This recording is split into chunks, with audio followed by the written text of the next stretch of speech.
Ang mga diskurso ni Kristo ng mga huling araw.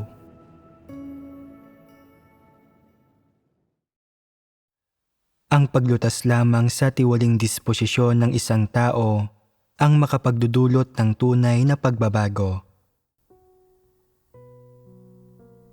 Marami-rami ang kabataan sa inyo, pati na mga taong hindi pa nakabuo ng pamilya. Lahat kayo ay iniwan ang inyong tahanan para gawin ang inyong tungkulin sa loob ng ilang taon. Kaya, nangungulila ba kayo sa inyong tahanan? Nangungulila ba kayo sa inyong mga magulang? Madalas ba kayong namumuhay sa kalagayan ng pangungulila sa inyong mga magulang? Pakinggan natin ang kalagayan ng pangungulila sa inyong mga magulang. Isa itong tunay na karanasan. Noong bagong dating pa lang ako sa ibang bansa, nangulila ako sa aking nanay at kapatid na babae. Noon pa man ay palagi na akong umaasa sa kanila, kaya noong umalis ako ng mag-isa, palagi akong nangungulila sa kanila. Ngunit sa napakaraming karanasang ito sa ibang bansa, nararamdaman ko na ang nag-iisang hindi ko maiiwan ngayon ay ang Diyos. Kapag may anumang nangyayari, nananalangin ako sa Kanya at hindi na ako nangungulila sa kanila. Dalawang magkaibang kalagayan ito. Ano ang unang kalagayan? Palaging nangungulila sa iyong tahanan, nangungulila sa nanay at kapatid mong babae. Ano ang mga detalye ng ganitong uri ng kalagayan? Ito ay na kapag may nangyayari, hindi mo alam kung paano gawin ang anumang bagay, kaya pakiramdam mo ay wala kang magawa. Hindi mo kayang mawalay sa tabi ng mga mahal mo sa buhay at wala kang maaasahan. Sa pagdilat ng iyong mga mata sa umaga, nagsisimula kang mangulila sa kanila at bago ka matulog sa gabi ay iniisip mo sila.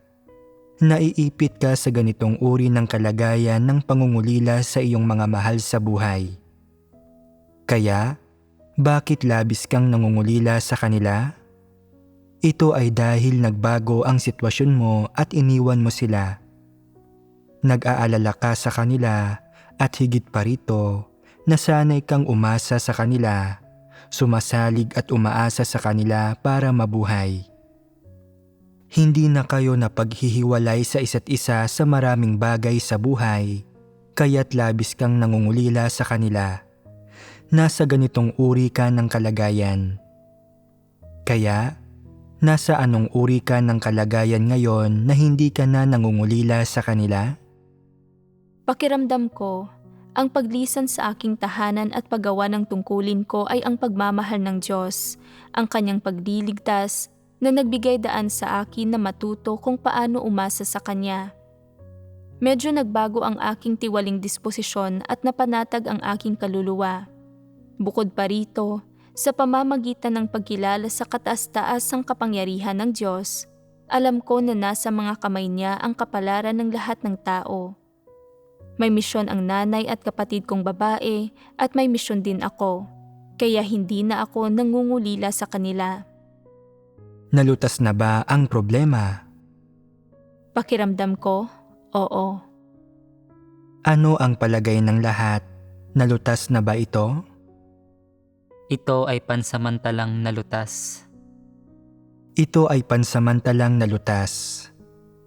Kung isang araw ay makatatagpo ka ng isang sister na ang itsura, tono ng boses, o paraan ng pakikitungo sa iyo ay katulad ng sa nanay mo, o talagang katulad ng sa kapatid mong babae, ano ang mararamdaman mo? Muli kang masasadlak sa kalagayan ng pag-iisip sa kanila, kaya't hindi malulutas ang problema. Kaya paano mo malulutas ang ugat ng problemang ito? Kapag nangungulila kayo sa inyong mga mahal sa buhay, saan kayo nangungulila? Kadalasan kapag nangungulila kayo sa isang tao, nangungulila kayo sa isang mahal sa buhay, o nangungulila kayo sa inyong tahanan, tiyak na hindi kayo nangungulila sa mga bagay na nagpalungkot sa inyo.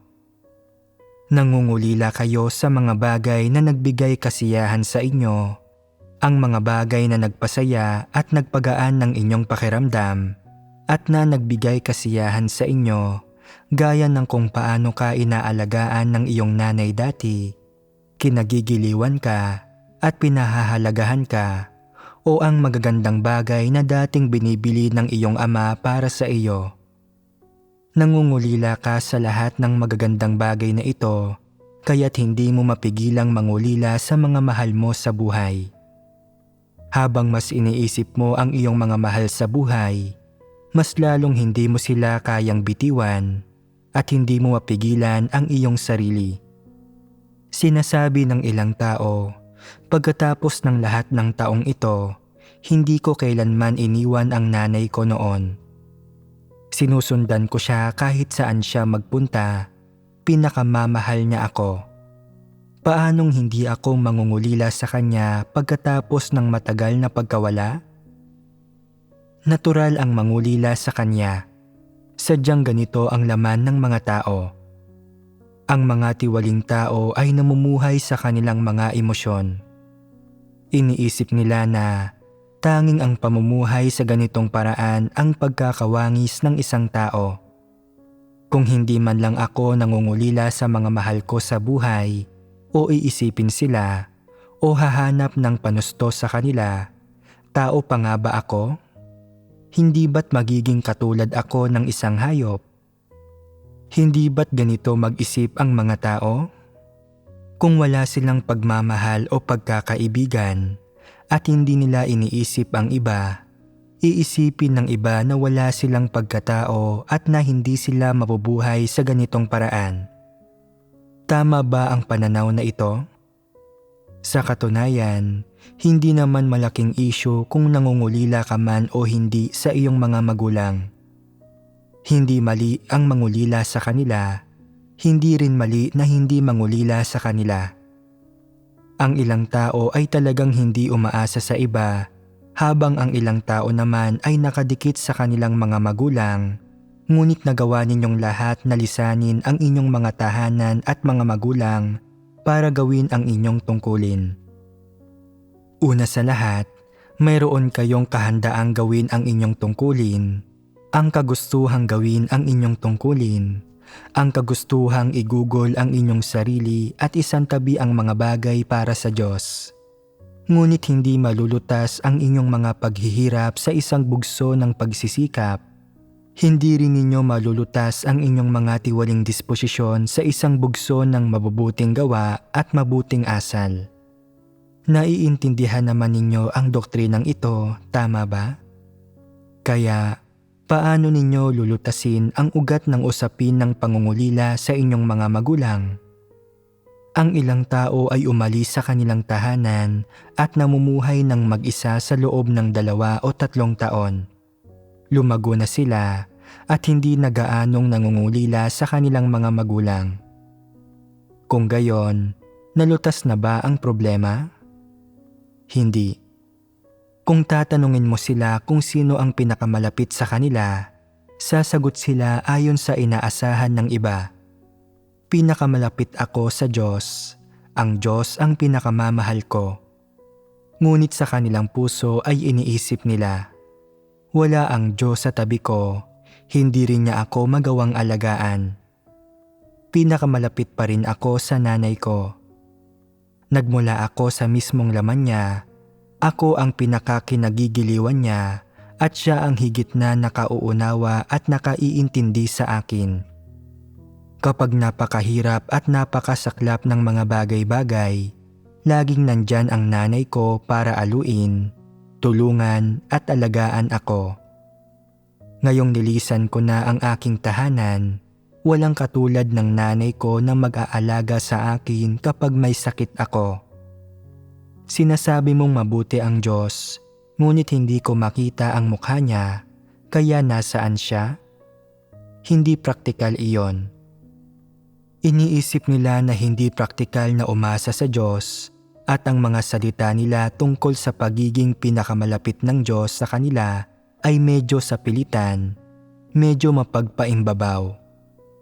Sa katunayan, Sa kaibuturan ng kanilang puso, sa tingin nila, ang nanay nila ang pinakamalapit sa kanila. Ngunit bakit? Nananampalataya ako sa Diyos dahil sa ebanghelyong ipinalaganap sa akin ng nanay ko. Kung wala siya, wala sana ako rito. Hindi ba't ganito sila mag-isip? Sa palagay ba ninyo ay nauunawaan ng gayong mga tao ang katotohanan? Ipinanganak at inalagaan ka lamang ng nanay mo sa loob ng mga 20 taon. Maipagkakaloob ba niya sa iyo ang katotohanan? Mabibigyan ka ba niya ng buhay? Maililigtas ka ba niya mula sa impluwensya ni Satanas? Malilinis ba niya ang iyong tiwaling disposisyon? Hindi niya magagawa ang alinman sa mga bagay na ito. Ang biyaya at pagmamahal ng magulang ay lubhang limitado. Ano ang magagawa ng Diyos para sa iyo? Maipagkakaloob ng Diyos sa mga tao ang katotohanan.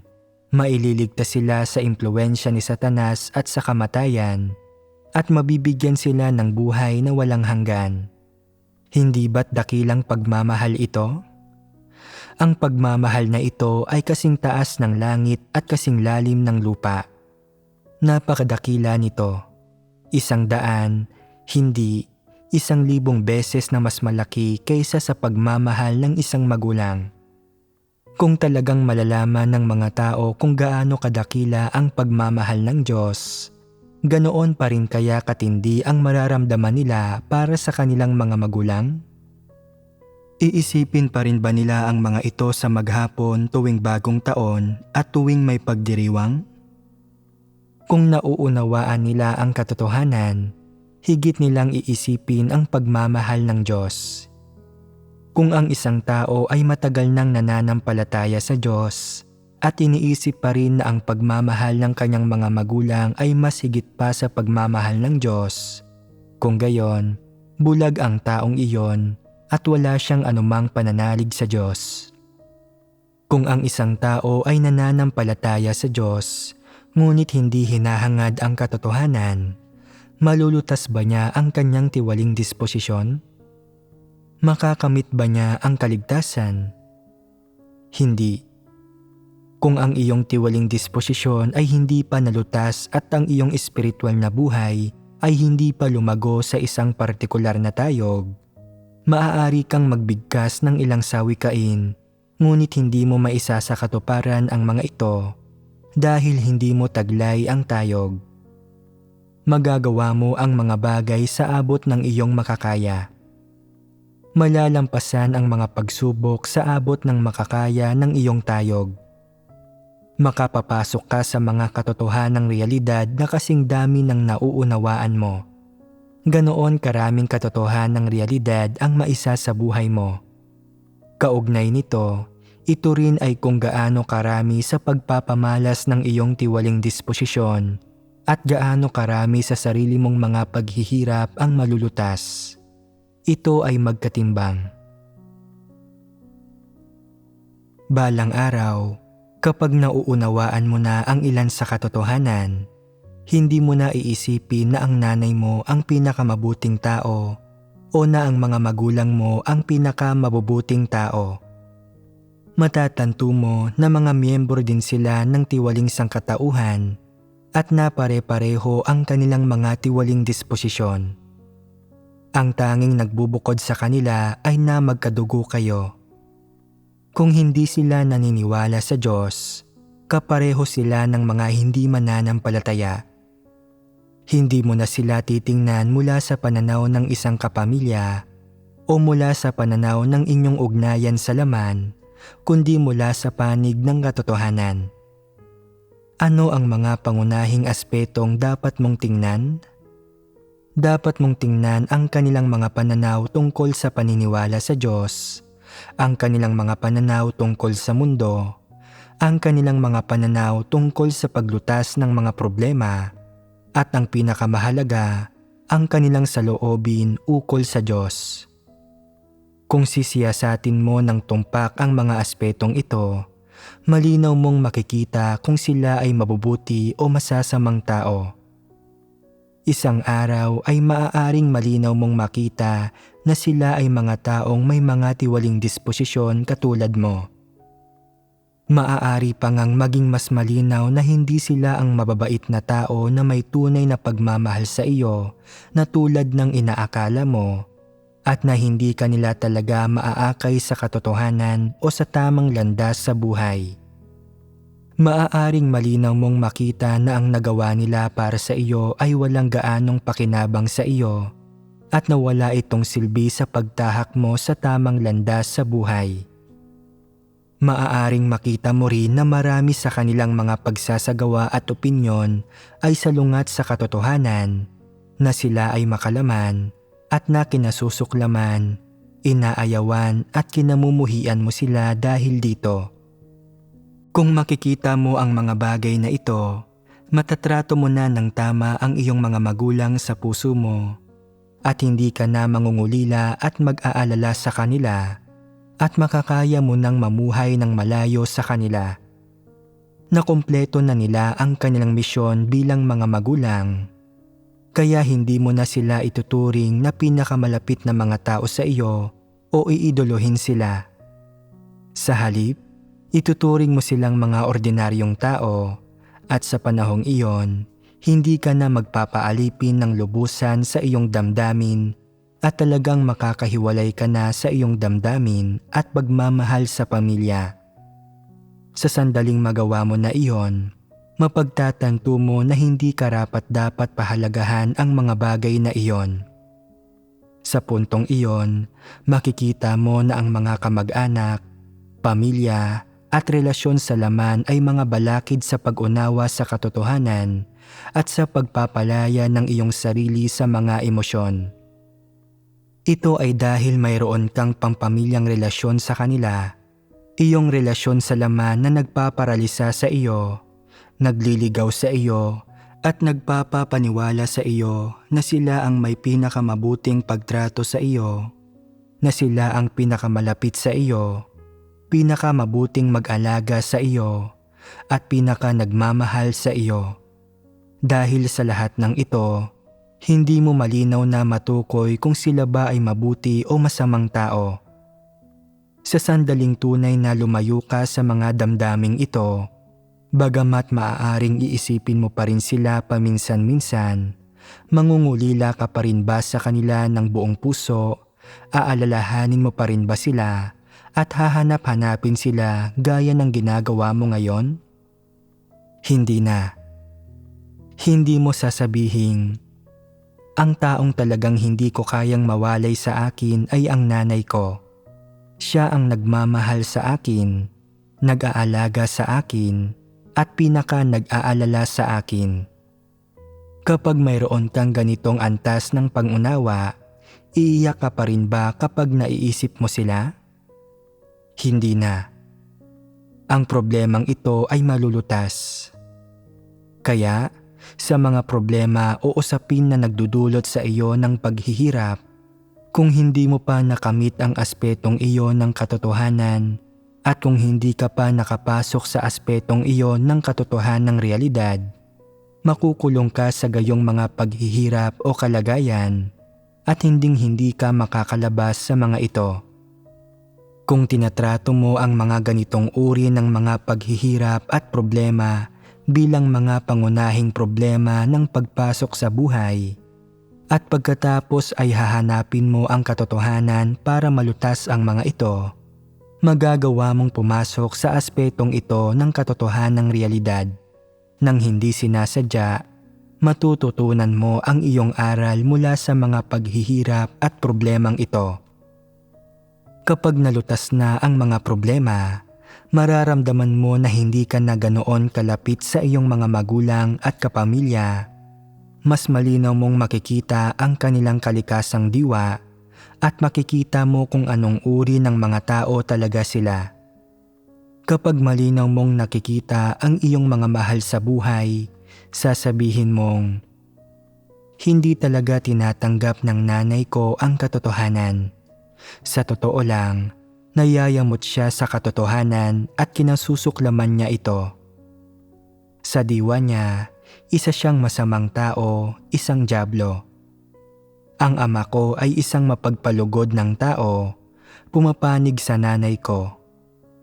Hindi niya talaga tinatanggap o isinasagawa ang katotohanan. Hindi siya isang taong naghahangad sa katotohanan. Batay sa inaasal ng aking nanay at tatay, silang dalawa ay walang pananampalataya. Pareho silang dyablo. Kailangan ko silang tuluyang talikdan at kailangan kong maglatag ng malinaw na limitasyon sa aming relasyon. Sa ganitong paraan, titindig ka sa panig ng katotohanan at magagawa mo silang itakwil. Kapag nagawa mong kilatisin kung sino sila, kung anong uri ng tao sila, magkakaroon ka pa rin ba ng emosyonal na ugnayan sa kanila? Magigiliw ka pa rin ba sa kanila? Magkakaroon ka pa ba ng relasyon sa laman sa kanila? Hindi na. Kakailanganin mo pa bang pigilan ang iyong mga emosyon? Kaya, sa ano ka ba talaga umaasa para malutas ang mga paghihirap na ito? Umaasa ka sa pag-unawa sa katotohanan, sa pag-asa sa Diyos, at paghingi ng patnubay sa Diyos. Kung malinaw ang mga bagay na ito sa iyo sa puso mo, kailangan mo pa bang pigilan ang iyong sarili? Nararamdaman mo pa rin ba na naagrabyado ka? Kailangan mo pa bang magdusa ng gayon katinding pasakit? Kailangan mo pa ba ang iba na makipagbahaginan sa iyo at gumawa ng gawaing pang-ideolohiya?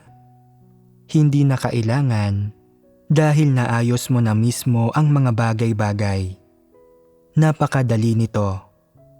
Sa pagbabalik sa usapin, paano mo lulutasin ang issue ng pag-ayaw na isipin sila o mangulila sa kanila? Hanapin ang katotohanan para lutasin ito. Komplikado ang mga salitang iyan na medyo formal kung pakikinggan, ngunit medyo mas praktikal ng kaunti ang mga ito. Gamitin ang mga salita ng Diyos upang lubusang maunawaan ang kanilang diwa. Ibig sabihin, kilatisin sila batay sa kanilang diwa. Pagkatapos, magagawa nating isantabi ang ating pagkagiliw at ang ating relasyon sa laman. Tama iyan. Dapat mong ibase ang iyong pagkaunawa sa kalikasang diwa ng mga tao sa mga salita ng Diyos. Kung wala ang paghahayag ng salita ng Diyos, walang sino man ang makakahalata sa kalikasang diwa ng iba.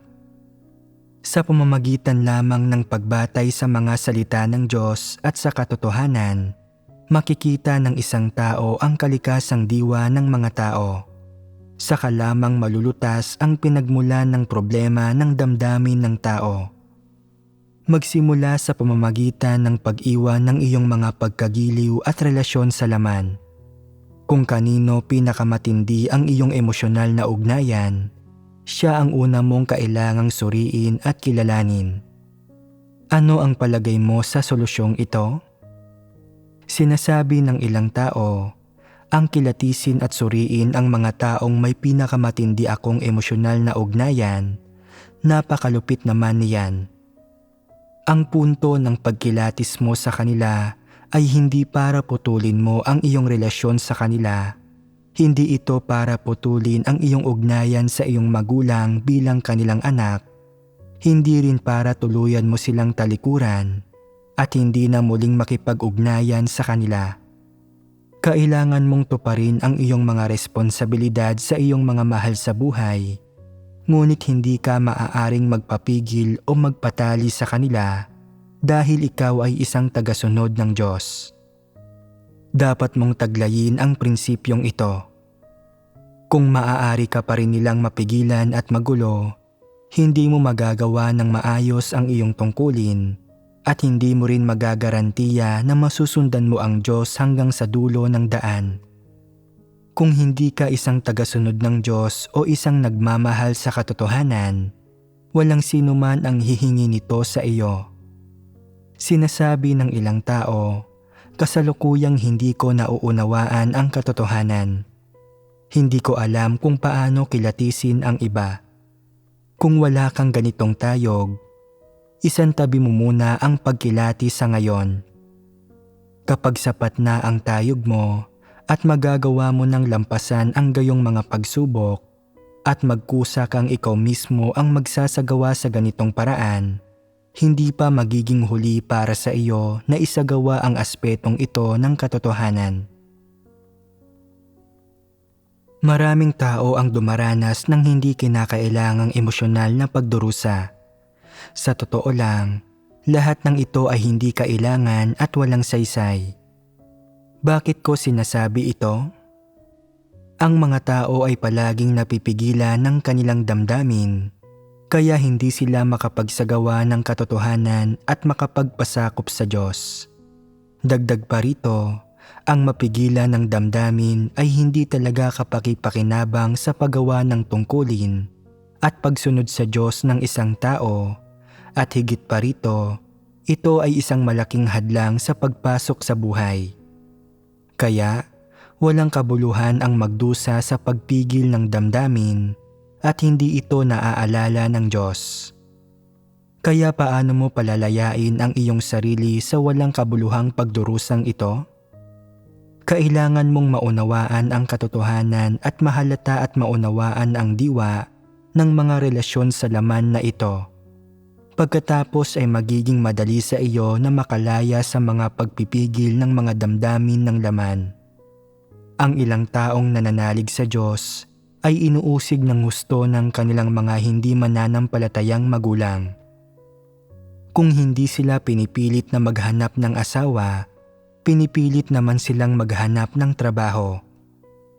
Maaari nilang gawin ang anumang gusto nila, ngunit hindi sila pinahihintulutang manalig sa Diyos. Ang ilang magulang ay lumalapastangan pa nga sa Diyos, kaya't nakikita ng mga taong ito ang tunay na maladiablong kulay ng kanilang mga magulang. Doon lamang sisigaw ang kanilang puso. Tunay nga silang mga diablo, kaya hindi ko sila maaaring ituring bilang mga mahal ko sa buhay. Mula noon, malaya na sila sa mga hadlang at gapos ng kanilang mga damdamin. Nais gamitin ni Satanas ang pagkagiliw upang pigilan at gapusin ang mga tao. Kung hindi nauunawaan ng mga tao ang katotohanan, madali silang malilinlang. Kadalasan, para sa kapakanan ng kanilang mga magulang at mga mahal sa buhay, hindi sila masaya, umiiyak sila, nagtitiis sila ng mga paghihirap at nagsasakripisyo sila. Ito ang kanilang moral na kamangmangan. Matapang nila itong tinitiis at inaani nila ang kanilang itinatanim. Ang magdusa sa mga bagay na ito ay walang halaga. Isang walang saysay na pagsisikap na hindi man lang maaalala ng Diyos. At maaaring sabihin ng isang tao na nasa impyerno siya. Kapag talagang nauunawaan mo ang katotohanan at nahahalata mo ang kanilang diwa, magiging malaya ka. Mararamdaman mo na ang pagdurusa mo noon ay kaignorantihan at kamangmangan. Hindi mo sisisihin ang sinuman. Sisisihin mo ang iyong sariling pagkabulag, ang iyong kahangalan, at ang katunayan na hindi mo naunawaan ang katotohanan o nakita ng malinaw ang mga bagay-bagay. Madali bang lutasin ang problema ng emosyon? Nalutas na ba ninyo ito? Sa pagsasabi ng lahat ng ito, sa pagsasalita man tungkol sa mga praktikal na bagay, o tungkol sa mga bagay na inyong binigyang kahulugan bilang mga landas, sinasabi ko sa inyo, kapag nakatagpo kayo ng ganitong uri ng bagay, ang pinakamainam na paraan para harapin ito ay ang manalangin sa Diyos at hanapin ang katotohanan, at pagkatapos ay magkakaroon ka ng paraan para lutasin ito. Kapag lubos na ninyong naunawaan ang diwa ng mga damdamin ng laman, magiging madali para sa inyo na pangasiwaan ang mga bagay ayon sa mga katotohanang prinsipyo. Kung palagi kayong napipigilan ng inyong relasyon sa laman sa inyong mga mahal sa buhay, hinding-hindi ninyo maisasagawa ang katotohanan. Kahit pa naiintindihan ninyo ang doktrina at nagbibigkas kayo ng mga sawikain, hindi pa rin ninyo malulutas ang inyong mga tunay na problema. Ang ilang tao ay hindi lang talaga alam kung paano hanapin ang katotohanan. Ang iba ay nagagawang hanapin ang katotohanan, ngunit kapag malinaw na ibinabahagi ng mga tao ang katotohanan sa kanila, hindi sila ganap na naniniwala at hindi nila ito kayang tanggapin ng lubusan. Pinakikinggan lang nila ito na para bang ito ay doktrina. Kaya, ang iyong problema sa pagiging napipigilan ng inyong mga damdamin ay hinding-hindi malulutas. Kung hindi ito malulutas, hinding-hindi ka makakawala mula rito at patuloy kang mapipigilan at magagapos. Kung nananalig ka sa Diyos, ngunit hindi mo magawang sundan siya o gawin ang tungkulin na dapat mong gawin, sa huli, hindi ka magiging karapat-dapat sa pagtanggap ng pangako ng Diyos hanggang sa isang araw, masasadlak ka sa sakuna at maparurusahan. Ang pag-iyak at pagngangalit ng mga ngipin ay magiging walang saysay at walang sinuman ang makapagliligtas sa iyo. Malinaw na ba sa iyo ngayon ang mga kahihinatnan ng hindi paglutas sa mga tiwaling disposisyon? Ano ang napagbahaginan natin ngayong araw? Nagbahaginan tayo tungkol sa mga kalagayan ng mga tao, sa kanilang mga tiwaling disposisyon, gayon din sa kung paano pumasok sa katotohanang realidad, kung paano tratuhin ng tama ang mga bagay na nakakaharap mo, kung anong uri ng mga pananaw ang dapat mong panghawakan, at kung paano alamin, himayin, at lutasin ang sarili mong tiwaling disposisyon. Ang aral sa pagpasok sa buhay ay dapat laging matutunan. Hindi kailanman magiging huli na para matuto o magiging huli na para magsimula. Kaya, kailan ba magiging huli na? Kung namatay ka na, magiging huli na. Kung buhay ka pa, hindi pa huli ang lahat. Sa ngayon lahat kayo ay buhay pa, hindi patay. Ngunit talaga bang malinaw sa inyo kung ano ang buhay at ang patay? Sa Tagalog, palaging sinasabi ng mga tao na buhay pa ako. Ano ang ibig sabihin niyon? Ito ay kapag hindi ninyo alam ang gagawin kapag may nangyayari sa inyo o kapag nakaladkad kayo sa impluwensya ng lipunan o nararamdaman ninyong mababang uri kayo at pagkatapos ay tinutusok ninyo ng karayom ang inyong sarili at nararamdaman ito. Kung gayon, mararamdaman ninyo na buhay pa kayo na hindi pa namatay ang puso ninyo. Kung nabubuhay pa kayo, dapat kayong magkaroon ng mga hangarin at isabuhay ang pagkakawangis ng isang tao. Dati, mababang uri kayo, sumunod kayo sa mga makamundong bagay at namuhay kayo sa agos ng kasamaan. Hindi ba't oras na para ayusin ang inyong sarili ngayon at iwasan na lalo pang maging mababang uri?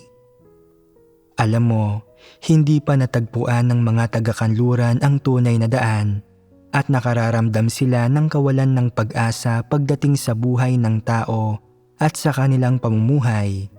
Kaya ang kanilang mga salita ay puno ng malalim na emosyon at medyo mayroong kalungkutan at kawalan ng pag-asa. Ibig sabihin, sa loob ng kanilang mga salita ay naroon ang pakiramdam nila na wala na silang magagawa pa. Habang nabubuhay sila, madalas nilang nararamdaman na hindi sila tao, ngunit kailangan nilang mamuhay sa ganitong paraan. Kahit pakiramdam nila ay para silang multo, hayop o halimaw, dapat magpatuloy silang mamuhay sa ganitong paraan. Ano ba ang maaaring gawin? Wala na silang magagawa. Kung hindi sila mamamatay, kailangan nilang mamuhay sa ganitong paraan.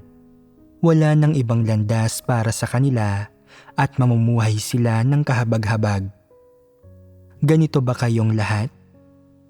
Kung isang araw ay puno kayo ng malalim na emosyon, Iniisip na, buhay pa ako. Hindi pa patay ang puso ko. Kung mabubuhay ang isang tao hanggang sa puntong iyon, ano ang mangyayari sa kanya? Nasa malaking panganib na siya. Para sa isang mananampalataya, lubhang mapanganib na ito. Hinding-hindi ninyo maaaring sabihin ang isang bagay tulad ng, buhay pa ako, ngunit walang laman ang pisikal kong katawan at isa akong naglalakad na bangkay. Buhay ang puso ko at ang iilan lamang na mga hangarin at mithiin sa puso ko ang sumusuporta sa aking laman. Huwag kayong magpaabot sa puntong iyon. Kung aabot kayo sa puntong iyon, magiging napakahirap na iligtas kayo. Kung titingnan kayong lahat ngayon, hindi masama ang mga sitwasyon ninyo. Kung babasahin mo ang mga salita ng Diyos sa isang hindi mananampalataya, hindi siya magkakaroon ng anumang kamalayan. Kaya, kung gagamit ako ngayon ng malulupit na salita para tabasan at iwasto kayo, magkakaroon ba kayo ng anumang kamalayan tungkol dito? Ang ilan sa inyo ay nakikilala lamang ang inyong sarili pagkatapos matabasan at maiwasto. Saka lang kayo nakararamdam ng pagsisisi. Nangangahulugan ito na may kamalayan pa kayo at hindi pa ganap na namatay ang puso ninyo na nagpapatunay na kayo ay gising pa, buhay pa. Kung matatanggap ninyo ang katotohanan at maisasagawa ito, may pag-asa pa kayong mailigtas. Kung ang isang tao ay aabot sa puntong basta na lamang niyang hindi tatanggapin ang katotohanan, ganap na siyang namatay at hindi na siya maliligtas pa. Mayroong higit pa sa iilang tao sa iglesia ang sadyang hindi tumatanggap sa katotohanan. Bagamat humihinga ang mga taong ito, ang totoo ay wala silang espiritu. Sila ang mga patay na walang espiritu, naglalakad na mga bangkay. Ang gayong mga tao ay tuluyan ng nalantad at napalayas.